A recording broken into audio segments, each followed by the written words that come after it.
تبقى سعيد في حياتك 3 حاجات لو عملتهم هيزودوا من مستوى السعادة في حياتك. أول حاجة الرضا بحياتك، والرضا هنا مش معناه إن أنا أقبل وضع وحش موجود في حياتي، لا، هو إحنا كلنا بيعدي علينا في حياتنا أوضاع منكونش متقبلينها، بس الأول ارضى بحياتك وبعد كده اسعى إن أنت تحسنها. تاني حاجة زود من المحتوى الإيجابي في حياتك، بمعنى تابع صفحات إيجابية، ما تتابعش ناس كل الفيديوهات بتاعتهم والمحتوى بتاعه عبارة عن مشاكل وصويت وصريخ وحاجات ما تضيفش أي قيمة في حياتك. قرب من الناس الإيجابية في حياتك وتابعهم علشان تلاقي كل المصادر الإيجابية حواليك.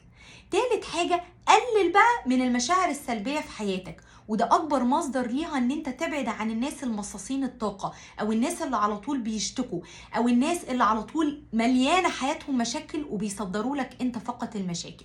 حاول تزود من مستوى السعادة في حياتك.